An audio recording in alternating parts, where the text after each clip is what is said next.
Bonjour et bienvenue sur Les Clés de la Réno, le podcast qui t'accompagne dans ta rénovation pour aménager et décorer la maison qui te correspond, celle qui te fait rêver. Avec cet épisode, tu t'apprêtes à écouter un extrait d'un épisode passé. S'il t'a plu, je t'invite à retrouver l'épisode dans son intégralité dans les notes de cet épisode. Et retrouve-moi aussi sur Instagram, c'est tout simplement Les Clés de la Réno pour apprécier en images ces partages de bonnes astuces et d'inspiration. Bonne écoute! Et pourquoi alors du coup cette expérience, ce parcours-là t'a passionné pour la rénovation? Pourquoi t'as jamais pensé finalement à éventuellement construire en neuf? Alors on me pose très souvent la question, même mes amis actuellement me disent « mais pourquoi tu fais pas construire vu que rien te plaît ?» Je crois que j'y arriverai pas dans le neuf parce que ce que j'aime, c'est l'âme des maisons.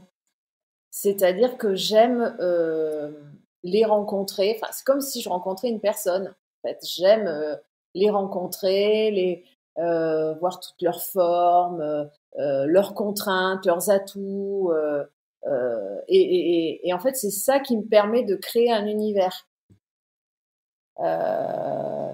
Partir d'une feuille blanche, je pense que je pourrais le faire. Ça, c'est pas, mais il n'y a pas ce côté vieille pierre, ce côté histoire, qui me passionne.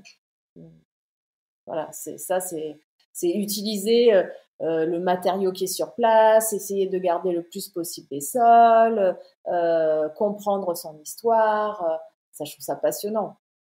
C'est ça qui me parle. Alors c'est un peu bizarre parce qu'effectivement c'est qu'on construit, on rénove, et quand on rénove aujourd'hui, quand je vois ce qu'on fait en rénovation, ça me désole un peu. En fait, c'est pour ça que c'est un peu mon cheval de bataille, c'est que je me dis les maisons anciennes, on construisait ça pendant très longtemps. C'est des matériaux qui sont vraiment plus solides que ce qu'on a aujourd'hui, et avec un charme de fou, quoi.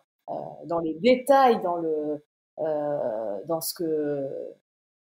tout le travail qui peut être fait, et c'est pour ça que je trouve dommage en fait de pas rendre vie à ce style de maison. C'est ça que je me dis, mais franchement, quand on utilise cette base, cette vieille maison ancienne, et qu'on discute un peu avec elle, et puis qu'on essaie de rendre vie à tous ces détails, ces murs, ces sols, le petit recoin qui a été fait comme ça, pourquoi il a été fait comme ça. Donc, alors, voilà, je trouve ça vachement intéressant.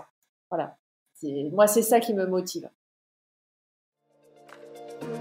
Et voilà, c'est fini pour aujourd'hui. On se retrouve très vite pour le prochain épisode. Et d'ici là, note le podcast sur ta plateforme d'écoute préférée. Ça m'aide toujours énormément.